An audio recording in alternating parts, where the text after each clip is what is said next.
Всем привет-привет, всем прекрасной среды. Сегодня, прежде чем начну, хочу сказать для информации следующий момент. Я сделала себе на телеграм-канал премиум подписку. Для чего? Для того, чтобы с сентября, когда заново начнет работать телеграм-канал, я смогла дублировать все расклады с YouTube на свой телеграм-канал. То есть до этого момента у меня были, по-моему, ограничения, если я не ошибаюсь, там 2 гига, а поскольку у меня есть расклады больше часа, да, то они, в принципе, не загружались. Вот, теперь, надеюсь, проблем никаких не будет, поэтому... Если вдруг у кого-то из вас не загружается YouTube, либо вы плохо видите, а хочется в хорошем качестве, чтобы ничего не раздражало, имейте в виду, что вам, возможно, придется подписаться на мой телеграм-канал, ну, либо периодически, если не хотите подписываться, периодически заходить на телеграм-канал. И там вы сможете спокойно с сентября, не сейчас, с сентября сможете смотреть мои расклады. Это вот кому интересно, потому что я помню, в одном из прошлых раскладов я спрашивала, что как у вас обстоят дела с YouTube, да, и видела, что уже есть люди, у которых достаточно, существуют сложности с этим. Поэтому имейте в виду, что для телеграм-канала надеюсь, что никаких проблем не будет в объеме, да. Раньше были проблемы, ограничения. Вот, сейчас с премиум подпиской думаю, что проблем не будет. И я смогу дублировать расклады туда. Так, сегодня у нас тема расклада. Хорошо ли вы себя знаете и понимаете? Сегодня я не выложила камешки, я выложила колоды. Это Таро темного света, Таро сумасшедшего дома и безымянная колода. Вот, кто случайно попадает на мой канал и видит эту колоду, всегда спрашивает в комментариях, как она называется, где ее можно приобрести. У меня есть в плейлисте обзор моих колод. Есть вся информация по этой колоде. Кому интересно, заходите туда, посмотрите, увидите. Вот, где можно купить, как. Ну, с Россией достаточно проблематично, потому что автор живет в Турции. Вот, ну, если кто ездит в Турцию, можете заказать и вам привезут. Так, ну, а остальные колоды, в принципе, вам знакомы. Выбирайте, и мы приступим. Я не хочу делать большой расклад, вот, но мне самой просто интересно узнать, насколько хорошо мы знаем себя и понимаем. Потому что, в принципе, эти два момента, да, знание себя и понимание себя, они взаимосвязаны, но они каждый, ну, это не тождественные понятия. Вот, это абсолютно разное, да, то есть понимать себя и знать себя, то есть вы можете, например, знать о себе, что вы, к примеру, избегающий тип привязанности личности, да, вот, но при этом, как это в деле проявляется, да, вы, возможно, и не понимаете. То есть это не одно и то же. Вот. Сегодня будет такой достаточно, ну, я не планирую делать глубокий расклад, вот, но посмотрим. Так, думаю, вы определились, и мы с вами отодвигаем вот эту колоду сюда, это будет вторая позиция, а это третья позиция, подальше. Итак, позиция номер 1, колода Таро темного света. Смотрим, хорошо ли, единички, хорошо ли вы себя знаете. Хорошо ли вы себя знаете?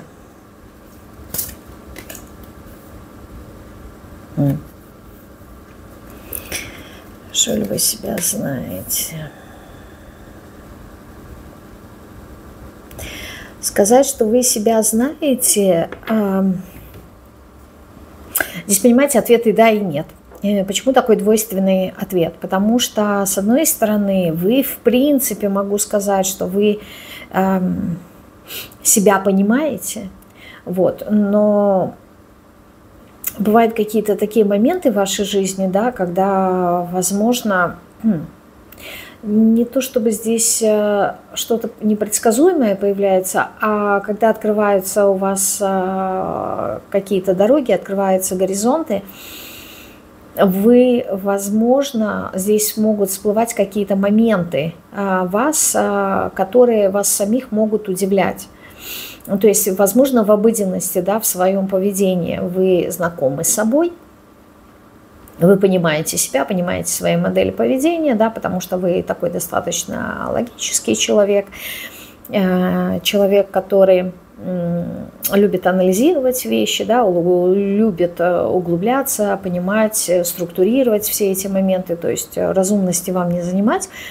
Вот. Но по двойке жезлов, знаете, когда вот открываются какие-то горизонты, либо когда нужно принять какое-то решение, вот здесь бывают, не всегда, но бывают такие моменты, когда вы сами себя не понимаете. То есть здесь такое, знаете, ощущение, что вроде бы я все проанализировала, все прочитала, все посмотрела, вот, все взвесила, все за и против, а принять решение не могу, а двинуться не могу, а определиться не могу. И вы не понимаете, почему, то есть с чем это связано. Вот такое бывает.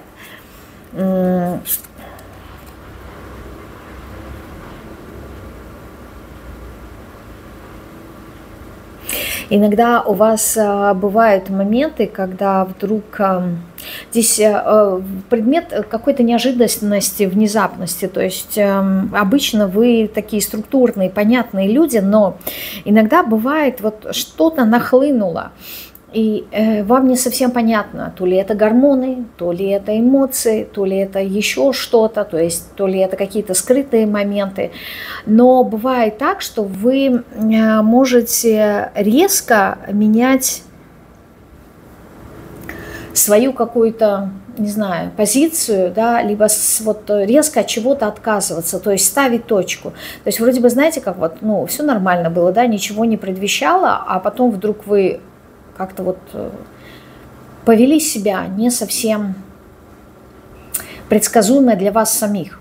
Вот это вот может быть, да, какой-то момент, когда вроде бы общались с человеком, а потом взяли и поставили точку. И как-то вот себе логически объяснить вы это не можете. Сказать, что здесь есть какие-то моменты, не знаю, там мистики, либо еще что-то. То есть вам это сложно объяснить. Такое бывает. Возможно, бывает не часто, но бывает. Вы не можете понять, почему вот либо вы ставите точку, либо что-то в вашей жизни заканчивается. То есть вы как будто бы, знаете, встречаетесь лицом к лицу с какой-то непредсказуемостью, хотя вроде бы вам все и понятно. То есть, допустим, в отношениях, да, с каким-то человеком, все шло, допустим, к разрыву. Но когда этот разрыв наступил, вы вроде бы так удивляетесь и думаете, а почему, да, то есть почему так случилось. Хотя вы понимаете позицию, вы понимаете, почему все так произошло, но вот как-то объяснить себе не можете. То есть вам здесь как вот, знаете, удивление какое-то. Вы как будто бы удивляетесь сами себе, тому, как вы вот либо ставите точку, либо что-то начинаете в своей жизни. То есть здесь вопрос завершения и начала, оно для вас выходит за рамки вашего обыденного поведения. То есть, допустим, ну, не знаю, вот всю жизнь, допустим, вы не любили спорт, либо не любили пешие какие-то прогулки, а потом вдруг что-то такое неожиданное настало, и вы увлеклись этим моментом, и это стало вашим образом жизни. И если вас спросить, вот что к этому привело, вы не сможете сказать. То есть это не то, что вот вам кто-то предложил, а давай попробуем, либо вы там поняли, что здоровый образ жизни – это вам же во благо, да, и так далее. То есть здесь какие-то вот перемены, связанные с завершением и с новизной, они вам не совсем понятны. Вот вы сами себе порой удивляетесь. То есть я могу сказать так, что где-то вот процентов 70-80 вы себя понимаете и знаете, но вот эти вот 20% это очень большой процент того, когда вы можете себя повести непредсказуемо. С чем это связано? Ну, может быть, где-то это связано с какой-то незрелостью, могу предположить. А с другой стороны, вот здесь как-то, то ли здесь интуиция, что ли, срабатывает. Вот такое, знаете, хочется вот мне прям сказать, что как будто бы срабатывает какая-то программа. То есть эта программа, она как будто бы вот в спящем каком-то пассивном состоянии находится долгое время, а потом вот пробуждается, знаете, как вулкан. Вот вроде бы он спит, да, и все знают, что есть некий такой вулкан, да, что есть вероятность, что он когда-то проснется. Но вот это вот когда-то, это как будто бы не со мной, и как будто бы не сейчас, и как будто бы не в этой жизни.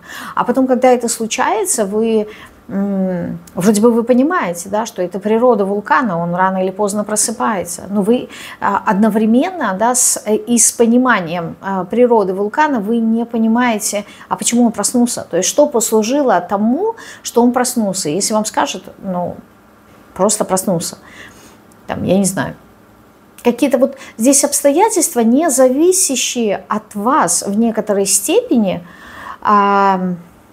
либо вы их так воспринимаете. Это ощущение того, что, я не знаю, то ли вот вас ведут высшие силы, то ли здесь какая-то программа, то ли судьба. Вот что-то такое, на что вы как будто бы повлиять не можете. То есть это могут быть даже те же самые гормоны. То есть сказать, можете ли вы повлиять на гормоны, почему вот так вот химические процессы внутри вас произошли, случились, и вы вот так вот среагировали, здесь будет достаточно сложно. Поэтому, в принципе, да, вы себя понимаете и знаете, но есть какие-то такие моменты, которые неконтролируемые. И неконтролируемые вами, и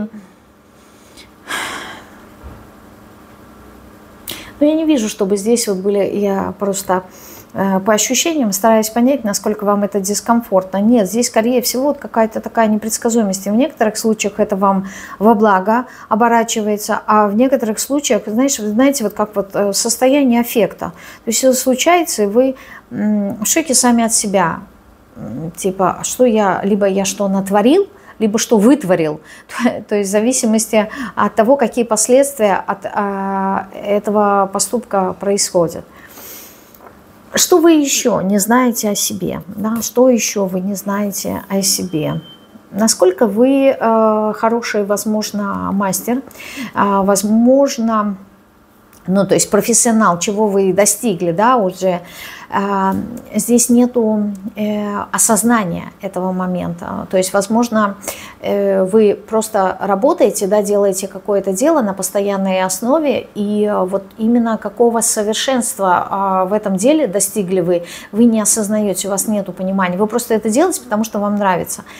Но вот понимание эффекта от вашей работы на других людей у вас нету осознания. То есть, допустим, если вы каким-то образом взаимодействуете с людьми, вы не понимаете, насколько вы влияете на них. Если вы, допустим, у вас работа там связана там, с документами, либо, не знаю, какие-то, может быть, изделия, да, вы изготавливаете, вы не совсем осознаете, насколько это все нравится людям, насколько это полезно. Значит, допустим, если мы говорим даже про документацию, да, то есть вот ваш вот этот перфекционизм в работе, вы не осознаете, насколько умение скомпоновать, разложить все по папочкам, да, по файлам, все структурировать, все это сделать, насколько это полезно другим людям в контексте, допустим, если они что-то ищут, ну, если у вас есть подчиненные либо коллеги, насколько это практично, да, то есть вот именно моменты практичности вы не осознаете. Если, допустим, вы не работаете, да, сидите дома, то именно все, что связано с бытом, насколько вы смогли все,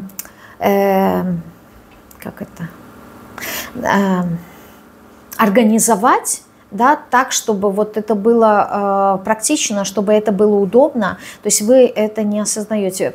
У вас нету осознания того именно, чего вы достигли, как я сказала ранее, либо в профессиональной сфере, либо в бытовой. То есть какого-то, знаете, момента совершенства. Я не говорю, что вы есть совершенство, но насколько вы усовершенствовали те или иные процессы, да, либо свои какие-то навыки, на свои какие-то умения. Вот этого у вас понимания нету. То есть вы просто занимаетесь, делаете то, что вы делаете, да, то, что вам понятно, то, что вам известно, но какой от этого толк, насколько это все профессионально, вы это не понимаете. Здесь вообще есть такое ощущение, что так делают все, но это иллюзорность. Что еще вы не знаете о себе? Ну, во-первых, ощущение того, что на что вы как будто бы способны, да, что вы можете посеять, что вы можете, во что вы можете вложиться. Я бы сказала, свой потенциал, да, вы не совсем понимаете, и также здесь нету понимания своей собственной ценности. Возможно, это в каких-то сферах, либо в каких-то моментах, но вы однозначно не осознаете, насколько вы ценный. Либо ценный сотрудник, либо ценный партнер, либо ценный человек, либо вообще, насколько вы ценны сами для себя. Своей собственной ценности вы не понимаете, вы находитесь, ну, как вам кажется, да, на каком-то начальном этапе, то есть человек, который познает эту жизнь и ее ценности. То есть вам кажется, что вы находитесь на начальном этапе, а на самом деле вы прям совершили достаточно, ну, прошли достаточно большой путь, и здесь есть прогресс в этом деле. То есть вы стоите далеко не на первой ступени, вы поднялись далеко, прям вот по уровням, да, то есть от одного, допустим, пентакля вы пришли к 8-му пентаклю. То есть это вот очень, очень высоко. Очень высоко. Но опять же таки это не предел, как говорится, совершенства, но вы близки к этому. То есть чтобы вот вы понимали, вы не ребенок, вы уже давно какой-то профессионал. О чем вы не догадываетесь, да, касательно себя? Иерофант. Насколько, вот опять же таки, знаете, вы полезны этому миру. Я бы так сказала. Если, допустим, ваше дело, либо ваше увлечение, ваше хобби, то есть все, что вы транслируете в этот мир, если это связано с профессиональной сферой, да, еще раз скажу, то вы не догадываетесь о том, насколько ваши советы, ваши рекомендации, ваши знания, ваша мудрость, они полезны людям. Если вы, например, взаимодействуете в контексте, в рамках профессии. Если это не касается профессии, то насколько вы можете передавать какую-то истину, но эта истина, она практичная. То есть здесь не будет каких-то философствований, да, то есть здесь именно понимание практичности. Вот взял, раз, два, три сделал, и ты получил какой-то конкретный результат. То есть насколько именно польза есть от вас миру. Вот в этом вы не догадываетесь, либо вы не догадываетесь, какие по-настоящему истины вы передаете в этот мир. Не потому, что они ложные, а именно в контексте ценности. То есть насколько ценны те слова, либо те рекомендации, либо ту информацию, которую вы передаете. Вы не осознаете, насколько вы являетесь связующим звеном, да, возможно, в передаче каких-то ценностей, взглядов, мировоззрений, убеждений. То есть вы можете быть проводником, например, от одного поколения к другому, который передает какие-то ценности.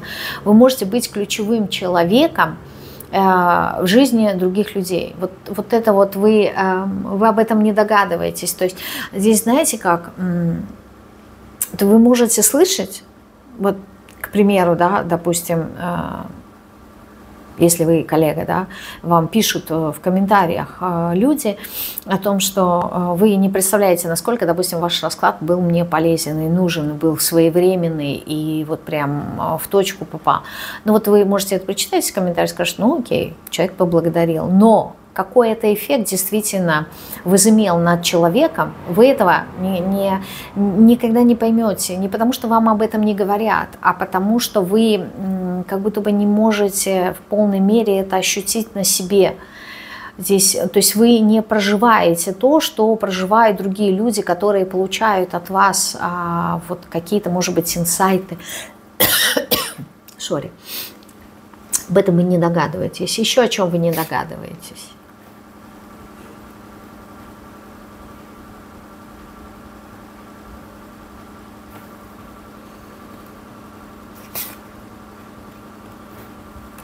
В каких-то моментах вы можете как для себя, так и для других людей, сначала для себя вы можете не догадываться о том, как, меняя точку зрения, да, какие-то свои взгляды на планирование, на какие-то ваши цели, к чему вы можете прийти. То есть здесь два момента. С одной стороны, это именно разумность, последовательность и планирование. Вот у вас есть разумность, но я не уверена, что вы что-то планируете. То есть да, вы можете обдумывать какие-то моменты, да, что нужно сделать, как это может быть, но так сказать, что вот вы прям с ручкой, с бумажкой сидите, там что-то планируете. Нет, здесь такого нет. Но здесь речь идет о том, что если бы вы сели действительно и вот так вот осознанно, да, с ручкой, бумажкой проанализировали, то есть не в голове своей, а как-то, знаете, заземлили на практике через письменность, и увидели бы сами наглядно, да, что привело вас к тому моменту, где вы находитесь сейчас, да, что вы можете, какие мысли вам, возможно, мешали, что нужно оставить позади, как проанализировать. То есть вот именно в письменном виде, чтобы если, там, не знаю, может быть, в виде ментальной карты, либо как мозговой штурм, да, с собой, либо еще с кем-то, с какими-то другими людьми, которые вас знают хорошо. Вот если бы это все вы проанализировали, да, проанализировали свою жизнь, либо какую-то конкретную сферу жизни, либо какую-то ситуацию, которая вас обременяет, либо необходимо что-то решить, либо в контексте развития, если бы вы это все сделали, да, вот провели бы вот такую работу и посмотрели бы именно вот на эту работу под другим углом, вы бы увидели, насколько ваша жизнь может измениться. То есть здесь такое ощущение, что вы могли больше моментов в своей жизни подсветить и прояснить. Здесь ощущение некой такой разрозненности, да, то есть вот где-то, знаете, как звезды на небе. Каждая звездочка, она горит, но если бы все эти звезды соединились между собой, небо, оно как будто бы получилось единым светом бы, да, осветило. А так это получается все равно какое-то темное полотно, на котором есть только яркие звездочки. Вот если бы эти звездочки увеличились в объеме, да, и соединились, тогда бы вот все небо, оно прям облачилось ярким светом. То есть, с одной стороны, здесь вот это нужно сделать, а с другой стороны, посмотреть на это под другим углом. И это способствовало бы дальнейшему движению, то есть выйти из какой-то зависшей ситуации.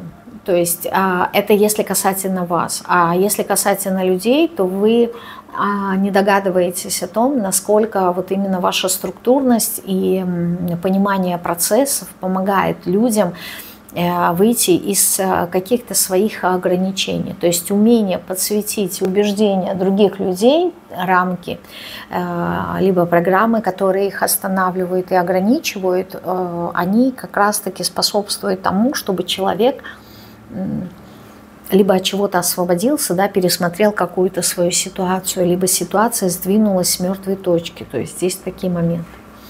О чем вам знать не надо или не дано касательно вас самих, да?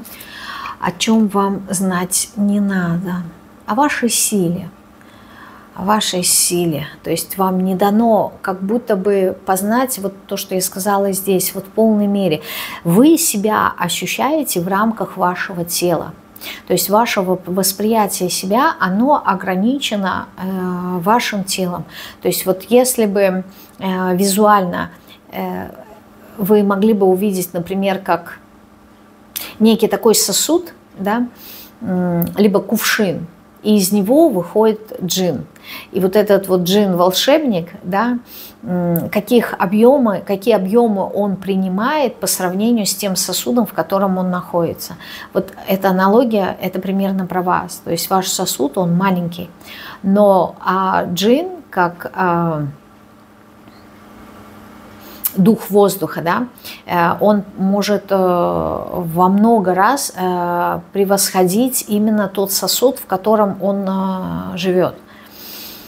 Это напоминает, знаете, как улитка, ее домик, он маленький, как она умещается, она намного больше. Как она умещается в этом домике, непонятно, если она за него, вот, ну, в него закроется. Да. Вот здесь прям такое ощущение, что вот вы не понимаете, не осознаете своей силы, своих вот этих вот объемов, своей мощи, своего влияния. Вы никогда не поймете, может быть, насколько вы могли бы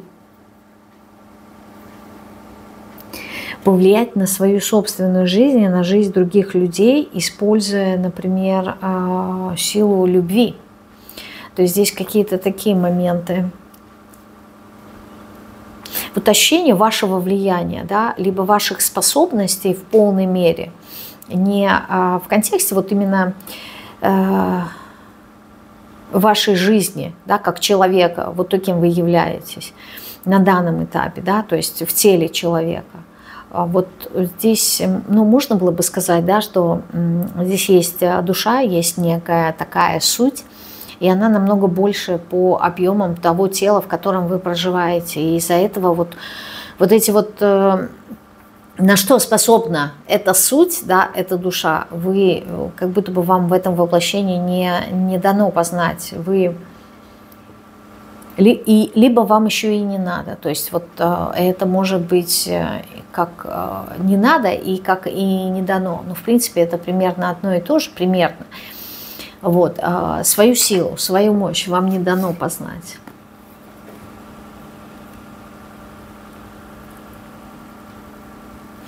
А еще вот как будто бы, знаете, это вот, наверное, ну не для всех, поскольку аркан силы и рыцарь жезлов, да, вкупе, это очень яркая, страстная, сексуальная такая натура, то есть энергия огненная.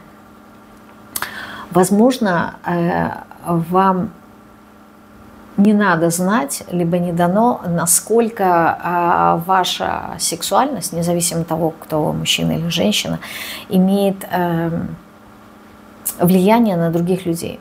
То есть вот вообще здесь по первой позиции, да, вот по этой колоде, я вот вижу, что вы очень много не осознаете, не видите, не понимаете. То есть, опять же таки, вам люди могут говорить, насколько ваше влияние на других людей, оно велико.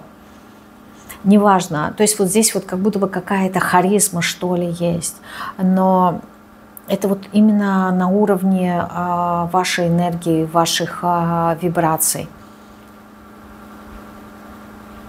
Насколько вы, возможно, являетесь неким таким донором для других людей, то есть, может быть, через свои какие-то энергии, знания, эмоции, не знаю, по-разному здесь может быть у каждого.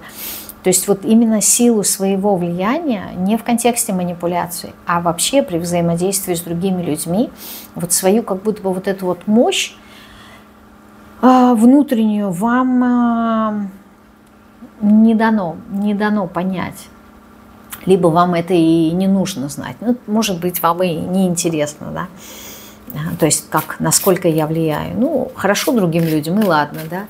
Зачем мне это нужно? Мне просто любопытно сейчас посмотреть, насколько вы влияете на других людей.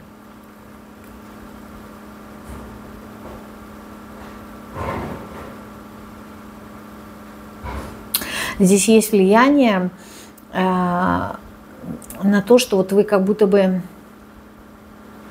то ли вы показываете людям, то есть сам способ я не знаю, но вот здесь идет именно ваше влияние на людей в контексте перемен. То есть когда люди должны что-то изменить в своей жизни, но они не хотят этого делать, либо вот здесь вот какое-то такое самопожертвование, да, все равно присутствует. Вот вы каким-то образом это показываете людям. И для некоторых ваше влияние может быть очень болезненным, прям очень болезненным. Интересно, 2 тройки, да? С одной стороны, вы, возможно, являетесь неким таким трансформатором для людей, но, опять же таки, не с конкретной целью. То есть это не стоит в вашей профессии. Ваша профессия, она не является трансформационной напрямую. Может быть, как-то косвенно, да, как какие-то плюшки, если так можно сказать, да, либо бонусы люди получают, но вот ваше влияние, оно все равно изменяет очень сильно, поэтому оно влияет на людей. Для кого-то оно и влияет болезненно, а для кого-то оно вот наоборот больше легкости, что ли, больше веселья присутствует. То есть на кого-то позитивно, на кого-то негативно, но и то, и другое создает некие такие формы. То есть вы как будто бы... Люди в ваших руках, они как пластилин, либо как глина. Вы им придаете формы, вы им придаете разного рода формы. Это, конечно, метафорично, но я не знаю, как это. Это может быть, там, я не знаю, объясняя людям что-то о них, рассказывая что-то о них. Здесь не про советы, здесь нет этой энергии такой, знаете, нравоучительной, либо чтение морали какой-то. Нет, здесь такое ощущение, что вот вы как-то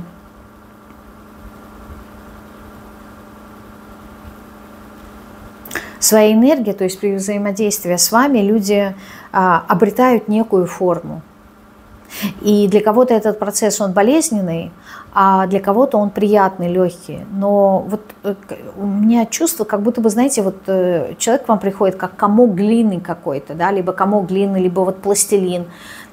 Он еще бесформенный. То есть вот что из него можно будет вылепить, это не вы лепите. Но вот в ваших руках эта глина, этот пластилин, он сам приобретает ту форму, которая нужна. То есть как будто бы, знаете, вот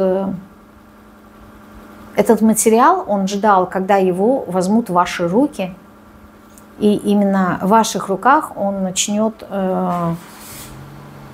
обретать какую-то форму. Мне так здесь показывают. Так, это была первая позиция.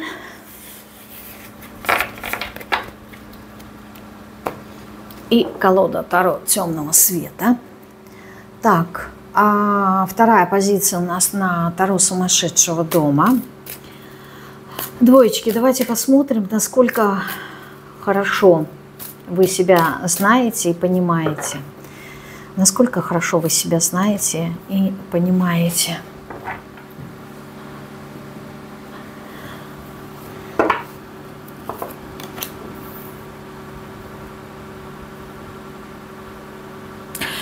Вот я скажу, что да. Я скажу, что да, потому что даже здесь, хоть и есть дуальность, да, двойка мечей, аркан умеренности, и тот, и другой аркан, это вот один как будто бы разделяет, а другой, наоборот, объединяет. То есть дуальность все равно происходит, но вот мне хочется сказать, что да.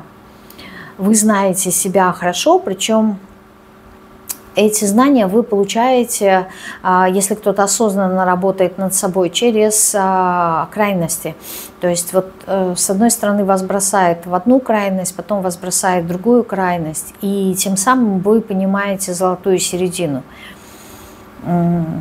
Вы как будто бы не смотрите на вещи односторонне. Вы понимаете и осознаете, что мир един, и вот как раз-таки, чтобы понять это единение, да, Вам изначально нужно понять противоположность, разделение.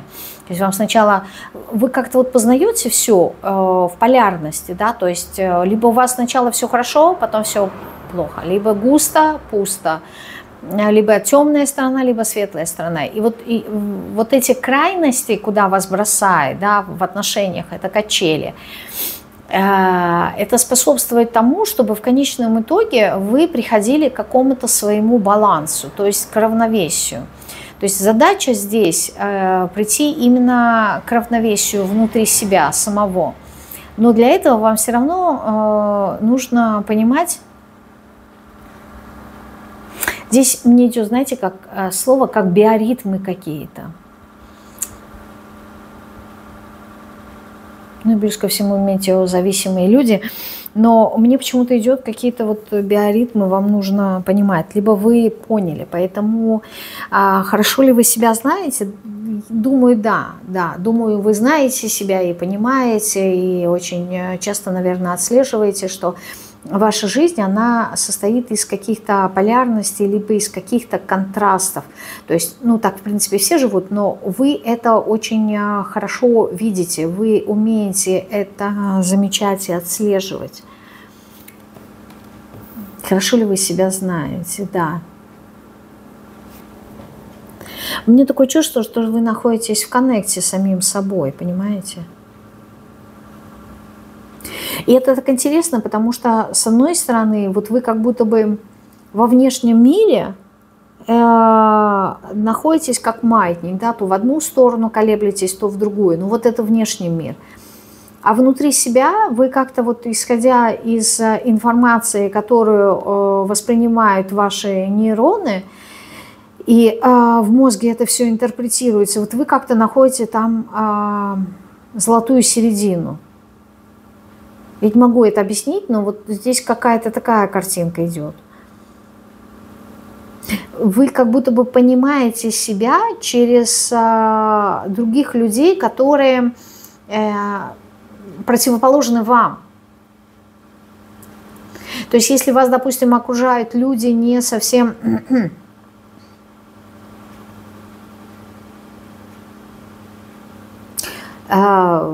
любящие, скорее всего, критиковать, то, понимая вот этот момент, вы сразу как будто бы заглядываете внутрь себя и начинаете смотреть, а где я себя так веду, как я себя, ну, в каких моментах я так себя проявляю. И тем самым к вам приходит понимание. То есть здесь, с одной стороны, дуальность, а с другой стороны, единение. Вы как будто бы, исходя из этой информации, создаете себя нового, заново, как-то вот себя в единении с самим собой. Как-то собираете себя еще по пазликам, через других людей. Вы очень много наблюдаете за другими людьми, как вот за зеркалами, понимаете, и взаимодействие с разными людьми, вы как-то... Есть люди просто повзаимодействовали, поговорили, да, и разошлись, а вы не то, чтобы вы анализируете, вы как-то вот... У меня такое, что человек здесь как присматривается. Ага, я тоже себя так веду. Вот вы как-то... Либо я тоже так о себе думаю, я тоже такие действия совершаю, либо у меня тоже есть какие-то такие... такая мимика, что ли, либо вот такие действия. То есть вы как-то вот на других людей смотрите, как на себя. То есть это я в другом теле. Значит, это есть внутри меня или нет? То есть здесь это не про сравнивание, а это вот как будто бы вы примеряете себя на других, а других на себя. И вот как-то таким образом вы понимаете себя и познаете себя. Например, допустим, мне показывают здесь картинку какой-то такой, знаете, вот подземный паркинг, парковка какая-то, да, она вот вроде бы полупустая, и вдруг вы слышите какие-то крики, что ли, там, ну, кто-то ссорится, очень громко разговаривает. И вот, проходя мимо, вы как будто бы останавливаетесь возле этой колонны, поскольку это уже подземный паркинг, и смотрите, то есть вот неужели и я тоже, когда на кого-то там кричу, либо ругаюсь, либо ссорюсь, я тоже так безобразно выгляжу. Ну, то есть вот что-то такое. Либо неужели я тоже, когда там у меня занимают мое место на парковке, я тоже так могу ради этого места с кем-то поссориться, поругаться. То есть вот какие-то такие моменты здесь идут. Так, хорошо. Что вы еще не знаете о себе?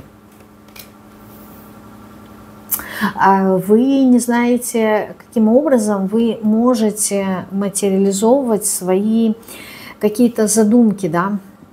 То есть у вас есть некие идеи, вы не знаете либо как на них зарабатывать, либо каким образом вы можете монетизировать, либо проявить, заземлить свои какие-то идеи. И исходя из этого, вы не знаете, насколько вы терпеливы. Вы не знаете о себе, насколько, опять же таки, насколько, то есть до какой степени. Ну, ясное дело, что мы себя немножко понимаем, но вот где вот этот вот потолок, да, где этот уровень, до которого вы способны дойти. Здесь вот прям ваше терпение, оно, мне хочется сказать, действительно какое-то неограниченное.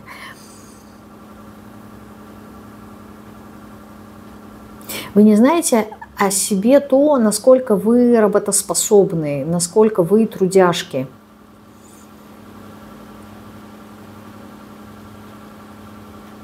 Вот с одной стороны вот это вот терпение, да, какой-то вот долгосрочности по времени.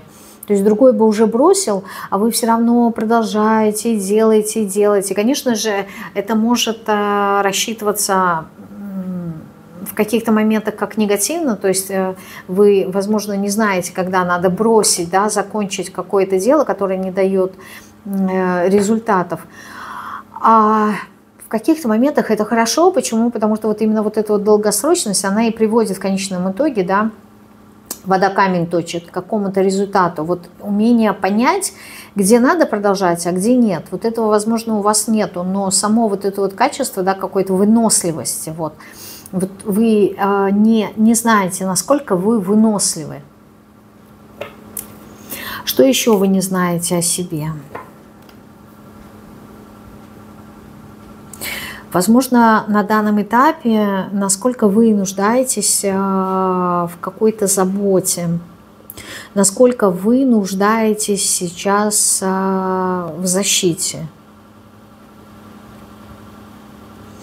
Может быть, вы не знаете, что вас надо защищать, что вас надо оберегать. Возможно, вы не знаете, что вот ваш внутренний ребенок, он требует какого-то внимания, да. Возможно, вы не знаете, что вот вам необходимо вот это вот чувство безопасности, что ли.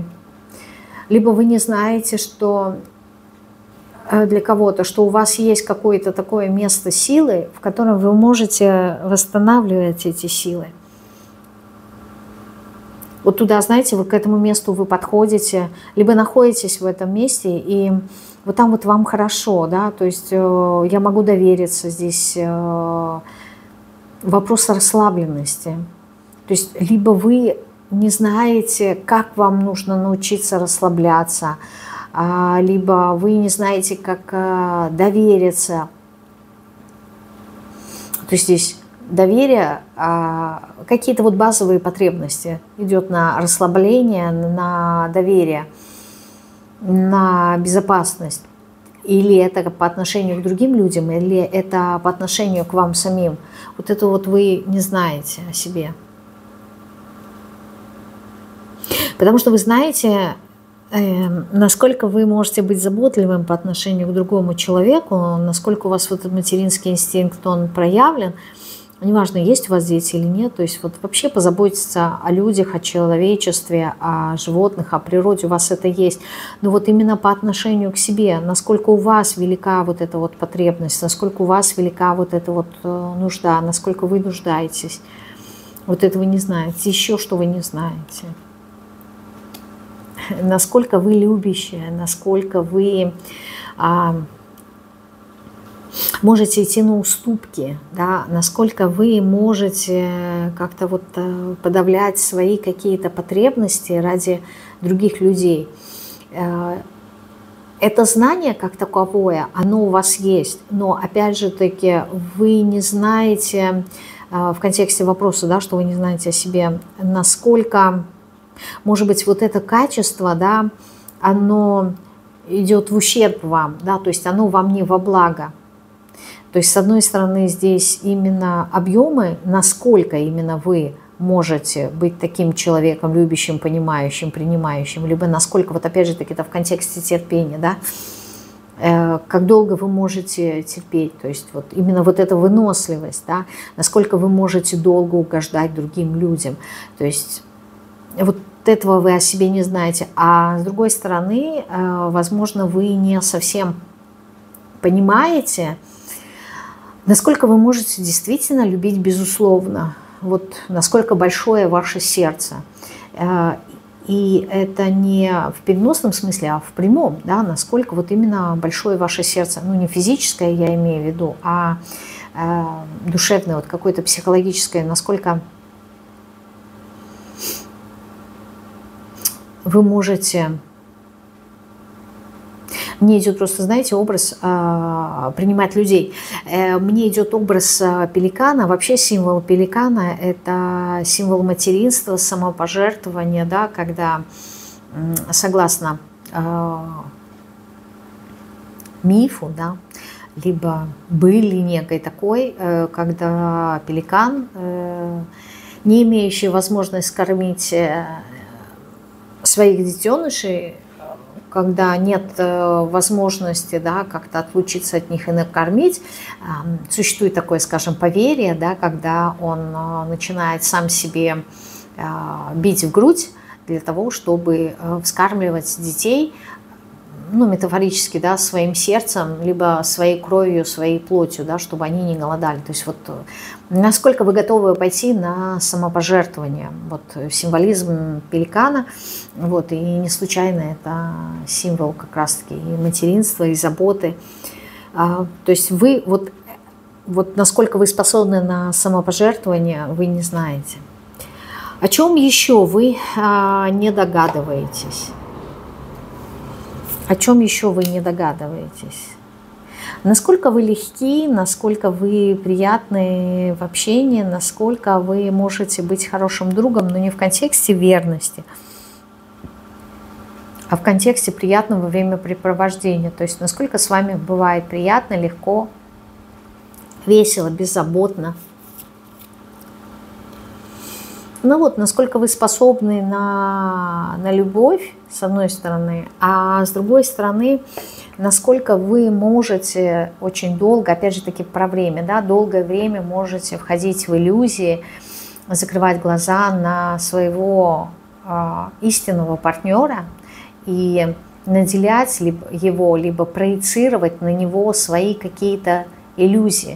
То есть вы можете очень долгое время уходить в иллюзорность по поводу ваших отношений, либо это дружба, либо это партнерство, либо это тандем, либо, вот знаете, вот здесь с одной стороны идет либо самим собой. Я иногда фразы не договариваю, почему? Потому что у меня новые картинки появляются, я хочу успеть их сказать, и поэтому на полфразы прерываю свою мысль, чтобы успеть за потоком информации. Здесь получается так, что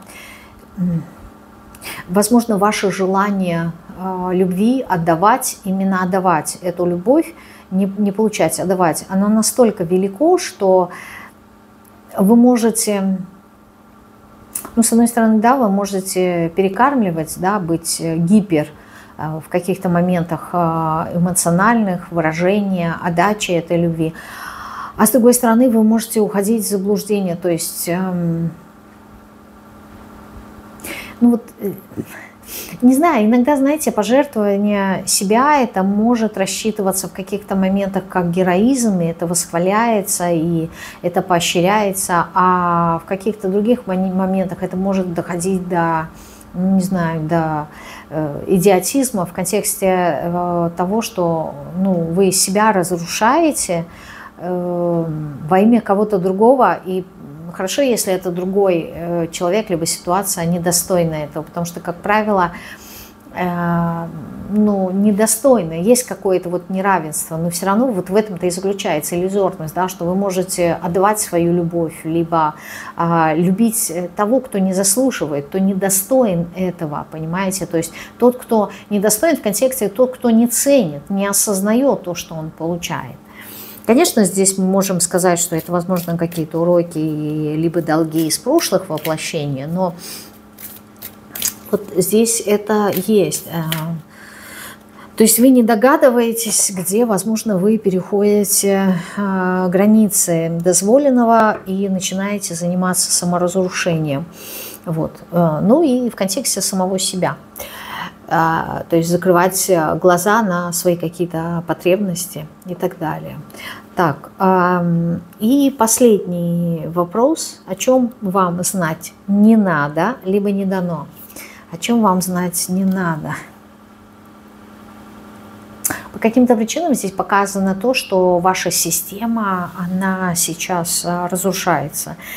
То есть то, на чем вы строили как будто бы всю свою жизнь, либо какие-то отдельные отрезки, участки вашей жизни, оно сейчас разрушается. Я не знаю, почему вам не надо это сейчас знать, но здесь вот такое ощущение, что вот вам не нужно знать, может быть, еще не время, ну, по-разному здесь может быть, что вот здесь что-то устарело, какой-то фундамент, либо какая-то система, какие-то правила, они разрушаются. Либо вам не дано понять и осознать, насколько вы можете сами себя разрушать, то есть насколько вы сами себе вонзаете свое собственное жало.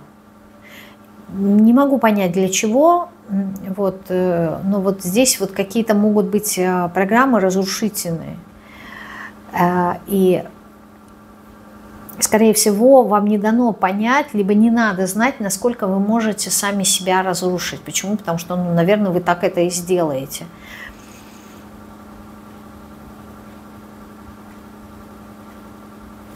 Ну-ка, а по отдельности спрошу, о чем вам не надо знать. Ну вот, вам и не надо знать о вашей силе разрушения, саморазрушения. Здесь такое ощущение, почему я сказала именно жало, которое вонзаете сами себя, то есть вы как будто бы сами себя можете уничтожить. Зачем вам это надо, не знаю. Возможно, это было какое-то вот ваше прошлое воплощение, когда вы сами себя разрушали.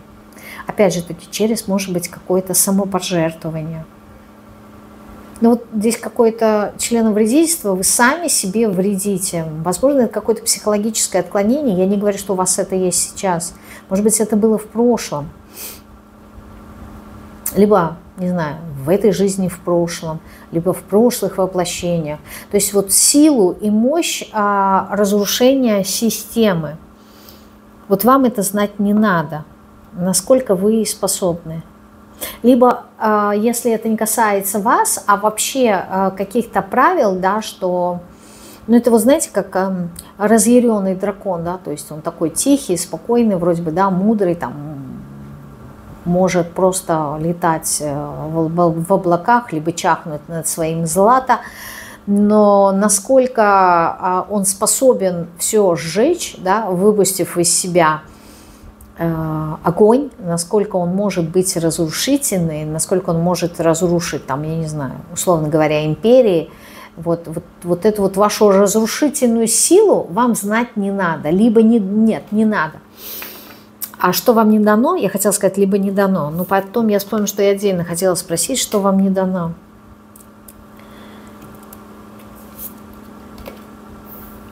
А вам как будто бы не дано, знаете, двигаться именно в сторону получения удовольствий, именно для себя. То есть вот вам не дан эгоизм какой-то, либо нарциссизм, либо эгоизм. То есть вот такое ощущение, что вот вся эта позиция, она говорит о служении вас другим людям. И вам как будто бы в этой жизни, может быть, вам такой опыт нужен, не знаю, вам не дано как будто бы служить самому себе.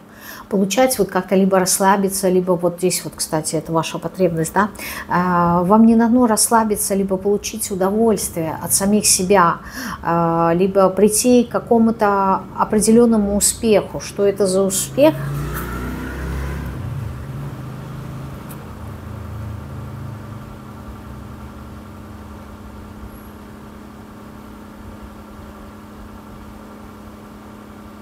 Ну вот этот успех здесь тоже, да, хоть это и шестерка мечей, но здесь вот как будто бы человек хочет расслабиться, да, принять ванну, погрузиться под воду, и чтобы его никто не трогал, чтобы его оставили в покое, точно так же, как и здесь. Такое ощущение, что вот в этой жизни, возможно, вам не дано как цель прийти к тому состоянию, когда вы будете посвящены только себе. То есть, возможно, урок вашей души в этом и заключается в отдаче, да, то есть умение отдавать, умение любить и вот служить. Вот здесь такие энергии. Конечно, может показаться, так как я рассказываю, да, в скобочках сейчас открываю скобочки и скажу, может показаться, что, блин, а когда же я буду получать удовольствие? То есть всю жизнь для других.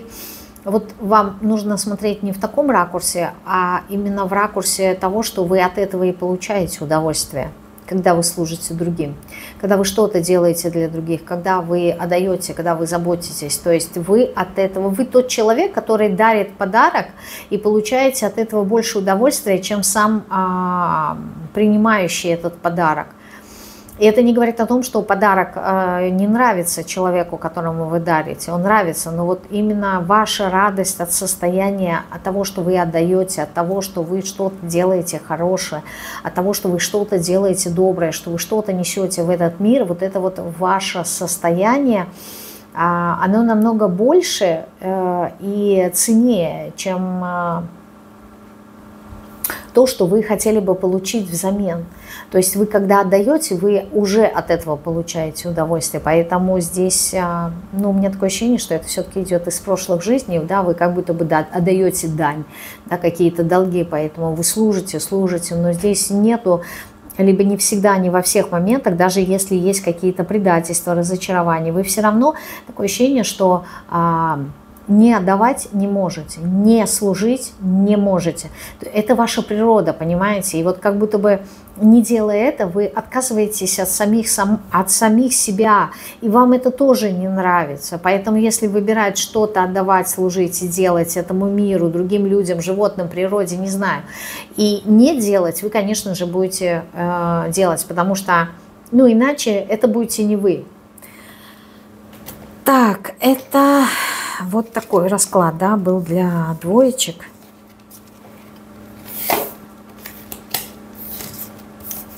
Ну, как будто бы таким образом, да, вы приходите к единению с самим собой. Вы собираете себя через такие понимания, такой образ жизни. Ну, здесь у меня идет энергия такая, что вот это как будто бы ваша задача, что ли. Ну, миссия, можно так сказать, если это слово уместно здесь. Так, и мы с вами переходим к последней, третьей позиции.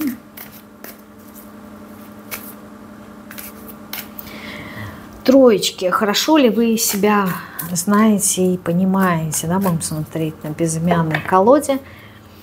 Хорошо ли вы себя знаете и понимаете?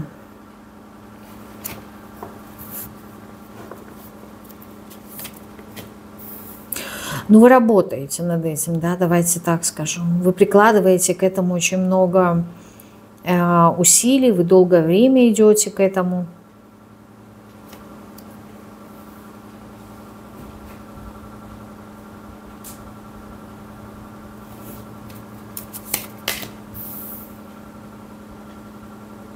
Здесь ваш путь, он такой, знаете, вот путь воина, далеко не мирного, конечно же, воина, через какую-то силу.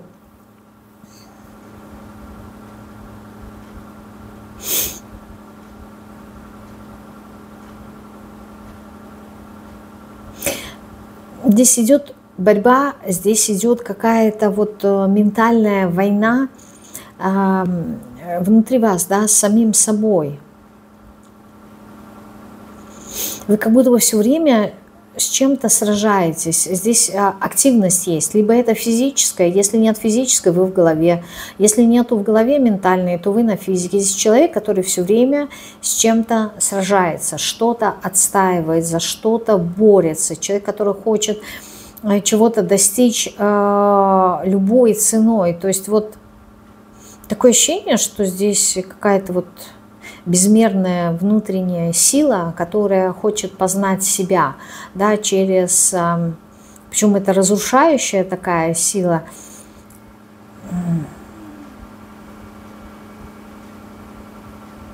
Ну вот она необходимая, понимаете? Есть люди, которые, вот, например, как двойки, да, вот они, у них задача там любить, чувствовать, проживать, сопереживать. А у вас вот как будто бы какая-то такая энергия разрушать. И разрушения, они нужны для того, чтобы на этом месте, да, то есть старый дом, он должен быть разрушен, чтобы на его месте построить новое. Там старые какие-то уклады, они должны быть разрушены, старые взгляды, они должны быть разрушены, чтобы на их место пришло что-то новое. То есть не может прийти что-то новое, если старое не разрушится, а старое не разрушается само по себе. Оно очень устойчивое, и нужно прикладывать вот именно силу для того, чтобы это разрушить. Вот это вы это сила. Сила, которая познает этот материальный мир, и вот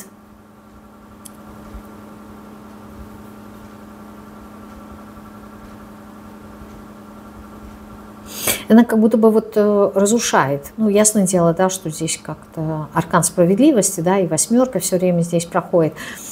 Вот, но отвечая на вопрос, хорошо ли вы себя знаете и понимаете, я думаю, что нет. Ни то, ни другое. Почему? Потому что вы как будто бы находитесь в этом поиске именно понимания себя и знания о себе. Вы это понимаете только в процессе, вы это узнаете, то есть вот на что вы способны, что вы делаете, что так, что не так, вы это познаете именно в процессе. Причем в процессе именно разрушения. Здесь вот это вот разрушение, оно благое. Оно выравнивает, оно приводит к балансу. Но может казаться, да, что вот, допустим, да, что зло всегда побеждает, потому что оно такое воинственное. На самом деле добро-то и не борется, да, то есть вообще в понимании добра борьбы как таковой и не существует. То есть у света нету понимания, зачем бороться. Это не его энергия, это не его звучание. И вот здесь вот получается так, что чтобы прийти именно к свету, да, к знанию, к пониманию себя, вам приходится разрушать много каких-то настроенных моментов. Знаете, вот как лук, как будто бы, да, то есть дойти до его сердцевины, надо снять очень много-много одежек. И вот вам вот эта вот сила, она разрушение, она как раз-таки и дана, чтобы прийти вот к сердцевине, к этому свету, вы должны найти в себе силу разрушить то, что, ну, то есть снять вот каждый слой за слоем. А для этого нужна сила. И эта сила разрушающая. Вот здесь какой-то такой образ. То есть для того, чтобы дойти, здесь как, знаете, какой-то дом заваленный, разваленный полностью. И вот чтобы зайти вовнутрь и посмотреть, а что же у этих развалин осталось внутри, надо как будто бы разгребать сначала снаружи, вот прям слой за слоем, чтобы вот зайти и увидеть, что там есть, да, вот самую вот эту вот глубину, чтобы погрузиться внутрь себя, чтобы увидеть, какое богатство есть внутри вас. Вам нужно отказываться от многого чего, то есть убирать слой за слоем все, что ненужное. То есть вы не можете как будто бы напрямую увидеть свет. Вы его видите только тогда, когда вы начинаете по кирпичику все убирать, разгребать слой за слоем, и тогда вы приходите. То есть изначально вам как будто бы не дано понять вот этой вот истины, не дано понять самого себя, познать себя. Вы это понимаете именно в каких-то кризисных моментах, когда либо вы что-то достигаете, либо когда кризисные моменты, надо себя проявить. Только тогда вы как будто бы понимаете, на что вы способны, какие у вас есть ресурсы, какие у вас есть навыки. То есть пока нету какого-то кризиса, нету сложности, нету трудностей, вы не знаете себя. Вот вы себя понимаете именно в борьбе, когда надо с чем-то сражаться, когда надо чему-то противостоять, а потом что-то новое посеять.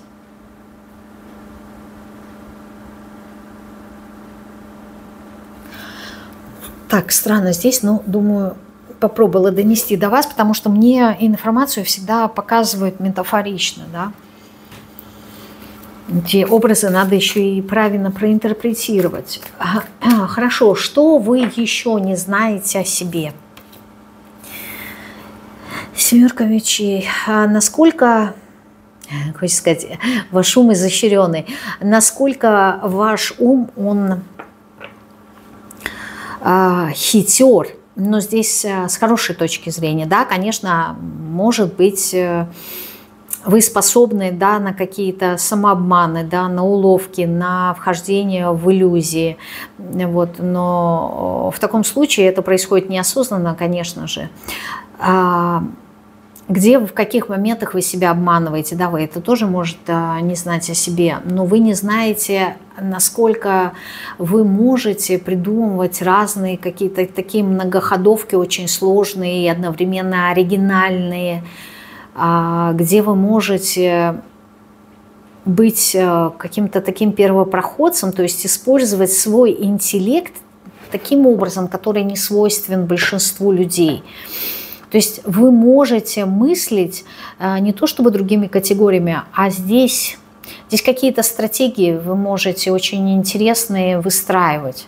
Возможно, вам еще нравятся ребусы, да, либо разгадывать там, я не знаю, слова, кроссворды. То есть вот ваша...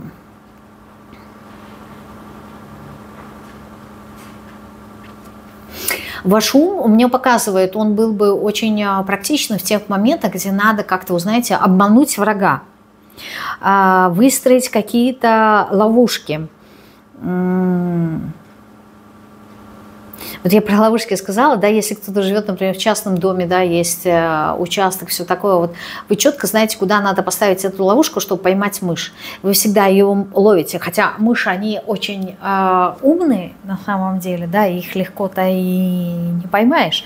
Они умеют обходить ловушки. Такое ощущение, что у них это в программе где-то уже на генетическом уровне записано, как выглядят эти ловушки, и чтобы не поставили, не придумали, они как-то вот понимают и обходят. То есть они не так легко-то и попадаются в эти ловушки. Вот здесь такое ощущение, что вот вы как будто бы умеете ставить эти ловушки. Этому навыку, сейчас кто-то может сказать, да, зачем мне это нужно? Нужно найти правильное применение. То есть если это, например, в контексте каких-то компаний, да, и есть некая конкуренция, так вот умение выстраивать стратегию таким образом, чтобы обмануть своего противника, либо своего конкурента. Здесь не то, чтобы вот, знаете, как негативный ключ, а в негативном ключе, так, знаете, вот подставить, да, подсидеть кого-то. Нет, это негативный. А здесь есть, знаете, как, допустим,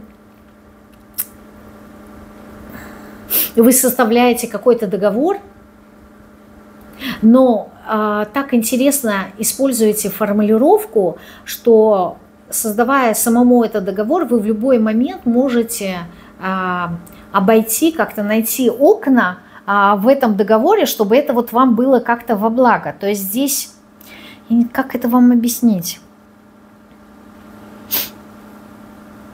То есть вы как-то можете продумывать какие-то многоходовки очень интересные таким образом, чтобы это вам было на пользу. Но это не совсем манипуляция. Манипуляция – это что-то такое, вот знаете, прям вот грубое, да, желание подавить другого человека. А здесь вот как будто бы какая-то игра, да, игра в кошки-мышки. Кто кого переиграет, очень напоминает как шахматы, да, то есть я заранее как-то просчитаю все шаги своего оппонента и выстрою свою стратегию таким образом, чтобы выиграть. Понимаете, здесь что-то вот как шахматы очень напоминает. И вот вы как раз-таки в контексте, что вы не знаете, как, с одной стороны, как можно использовать этот интеллект, эти навыки, эти умения, а с другой стороны, насколько вы способны на это. То есть здесь... Ну, возможно, кто-то, допустим, если бывал там, я не знаю, в Турции, да, или в каких-то других восточных странах, где есть базары, вот, где можно торговаться. То есть, либо вы не знаете, никогда не пробовали, то есть здесь, как знаете, как с одной стороны азарт появляется, а с другой стороны, насколько вы способны выторгать то, что вам нужно, по удобной вам цене. Потому что у меня есть такое ощущение, что кто-то это не пробовал, просто считает, что ну, не нужно. А здесь вот именно в контексте игры идет. А давай я попробую поторговаться, да, и что из этого получится. Либо, например, с каким-то человеком. Допустим, вам что-то надо, ну и опять же, это в контексте игры. То есть давай я тебе вот это, а ты мне вот это, да. Либо, там, я не знаю, я тебе сделаю вот эту вот услугу. Ну, не совсем как бартер, а, например, в отношениях, да, я там тебе рубашку поглажу, а ты мне колечко купишь. Ясное дело, что это не равный обмен, но вот вы как-то можете сделать это, понимаете? Я не знаю, как по-другому объяснить. И этот навык очень хорошо использовать, например, в продажах, не в контексте того, что вы обманываете своего клиента, да, и продаете что-то ненужное, а в контексте того, что вы так можете преподнести, используя слова, используя свой ум, так преподнести и описать продукт, либо услугу таким образом, чтобы ее захотелось купить. Можно сказать, что это вот прям обман, но это же и использование вашего интеллекта, да, то есть умение подбирать нужные слова, умение все анализировать. Здесь, понимаете, здесь все зависит от того, кто как смотрит, да, кто-то может увидеть в этом хитрость и обман и нечестность, но я бы не сказала, что это про вас, потому что вы все-таки люди справедливые. Здесь вот в большей степени как-то, не знаю, как вот играем в дурака, да, если кто-то сейчас вообще играет в такие игры, либо там была игра на картах «Веришь, не веришь», да, вот, и суть заключалась в том, чтобы положить любую карту, не соответствующую той карте, которую вы озвучиваете, да, и чтобы вам в этого поверили. То есть, вот, возможно, ну, это игра, понимаете, то есть люди осознают, что мы играем, да, мы обманываем, но мы играем.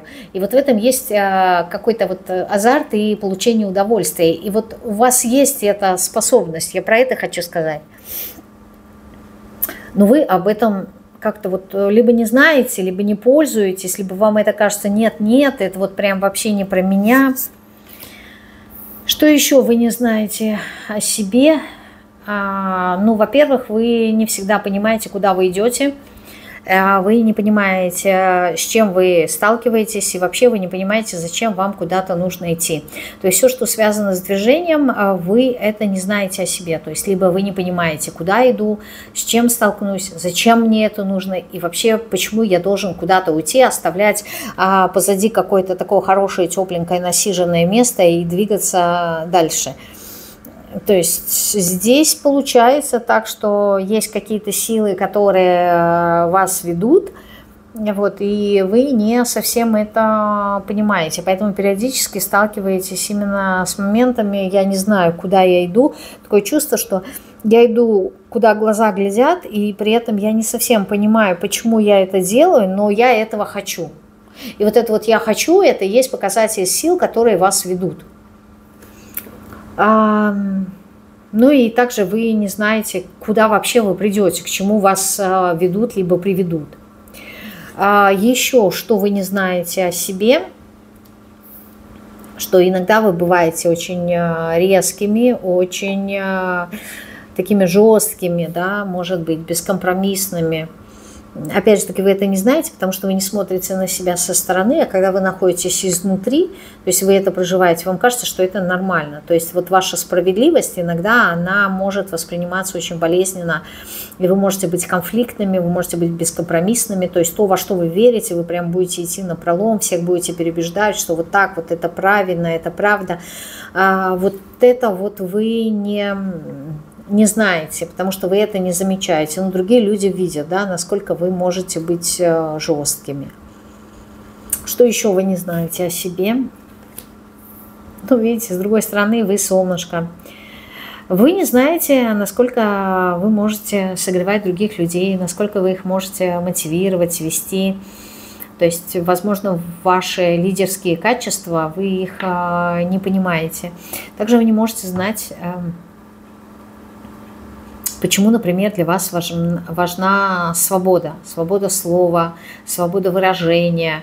Это прямо у вас ярко выражено вместе с справедливостью, у вас выражено вот это вот чувство свободы. Вне правил, вне привязок, вне системы. Вот такое прям желание, кстати, разрушить это все. И вы, возможно, не совсем понимаете, зачем вы. Здесь вообще такие моменты, ну не знаю, может мы темы такие затрагиваем, что то, что вы о себе не знаете, но при этом вы либо нуждаетесь в этом, либо вы поступаете именно так, либо вы это для вас белое пятно, и вы это не видите, либо вы не понимаете причину этим действиям, почему вы так поступили. Почему вот для вас важна справедливость? То есть если вы задаетесь этим вопросом, да, вот почему для меня важно, ну живут же люди все нормально, да, почему именно мне надо что-то отстаивать, кого-то защищать, провозглашать какие-то там манифесты, говорить там о справедливости, вот почему именно мне это важно, да, почему свобода важна именно мне? Ну вот живешь и живи, да, почему это обязательно надо транслировать другим людям? То есть вот такие моменты встают здесь. И этого не знаете о себе, о чем вы не догадываетесь.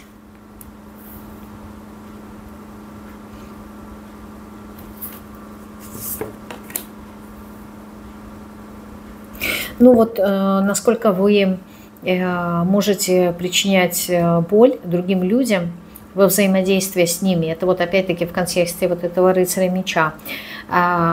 Почему? Потому что вот вам кажется, что вы просто говорите правду. И это может быть так и есть. Но вопрос уместности, либо формата, в котором вы наносите ту или иную информацию. Возможно, люди не привыкли слышать правду напрямую, а может быть как-то, я не знаю, искаженно, либо как-то вот с лицемерием, но не напрямую однозначно. Вы вот такой правдолюб, прямолинейный человек, и вот вы не осознаете, насколько вот эта вот ваша прямолинейность, она может ранить и причинять боль другим людям. Потому что для вас-то это ок. Может быть, вас так воспитывали в строгости, в серьезности, в ответственности, а для другого человека это неприемлемо и непривычно, и для него это будет очень-очень болезненно. Вы об этом не догадываетесь. Еще о чем вы не догадываетесь?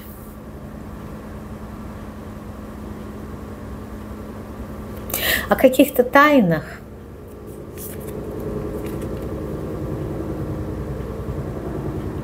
Возможно, вы не догадываетесь о каких-то моментах, которые в прошлом как-то завершились. То есть вы не понимаете, не то чтобы не понимаете, вы не догадываетесь о причине, по которой была поставлена точка на работе, в отношениях, в чем-то.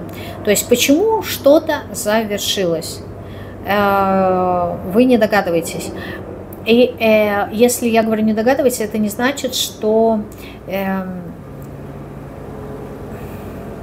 ну, типа у вас есть такая ситуация, вы говорите, да, я и так понимаю, что ну, непонятно, почему так человек поступил, либо почему так ситуация развернулась. Это не про это. Вы об этом даже и не знаете. То есть вам, ну, просто какая-то ситуация произошла, либо какой-то человек как-то поступил, и вы это приняли как должное, но вы не догадываетесь, что скрывается за этим. Вы на это даже не обращаете внимания. То есть для вас это была нормой, понимаете, вот что-то закончилось, а для вас это было нормой, но вы как будто бы не знаете, что за этим стояло, какая-то тайна. Еще о чем вы не догадываетесь. О каких-то потребностях вашего внутреннего ребенка, не... либо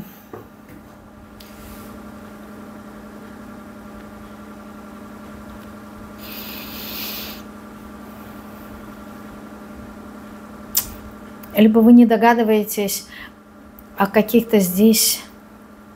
Сейчас, секунду. Я пробую нащупать, что это за информация.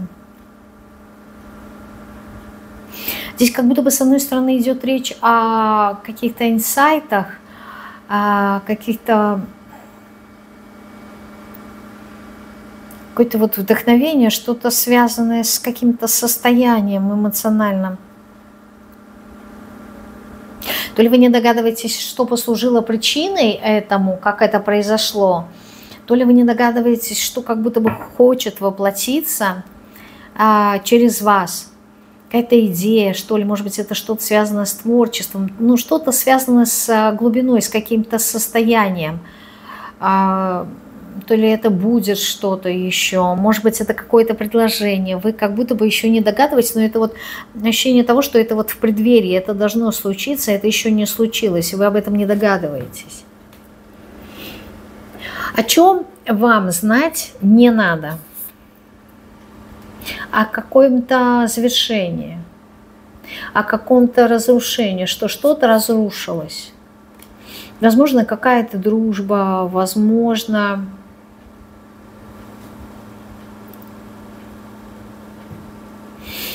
какое-то общение, какое-то состояние здесь легкости, что пришло к завершению. То есть что-то здесь завершилось, что-то здесь разрушилось, и вам об этом знать не надо. Ну, не надо, мы и не будем спрашивать. А что вам не дано познать, знать?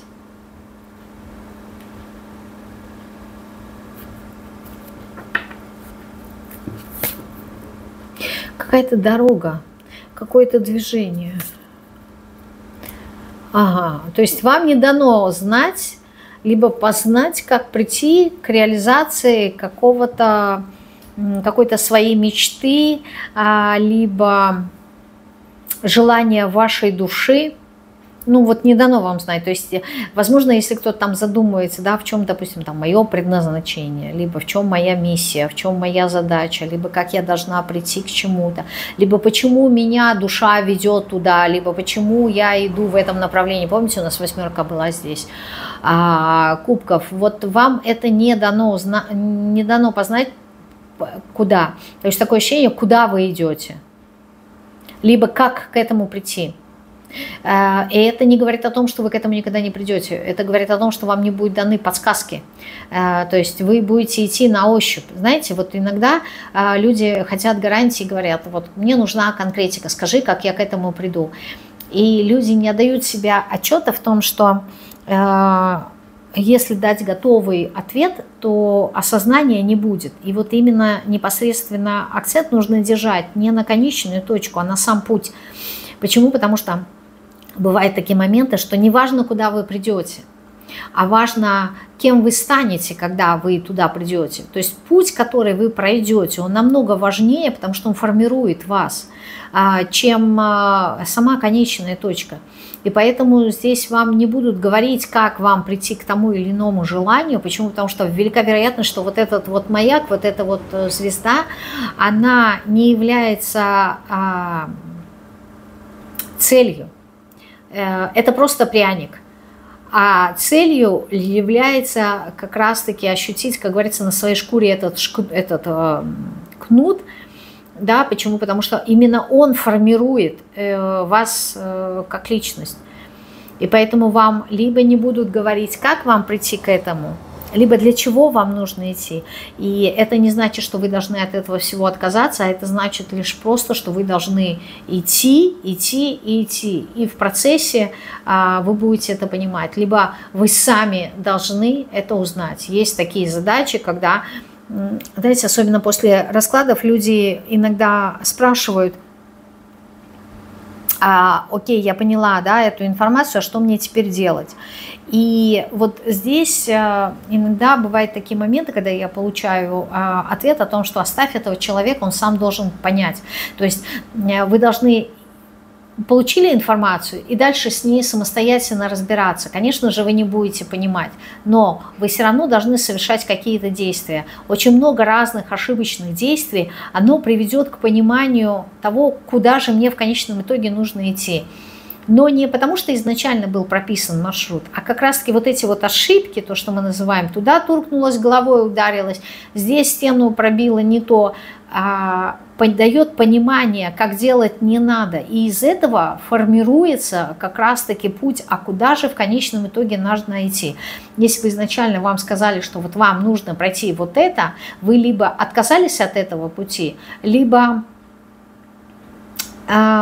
не была бы ценной та дорога, по которой вы пройдете, либо вы не стали тем человеком. То есть иногда на пути это вот как раз-таки ваш путь, путь воина, путь сражения.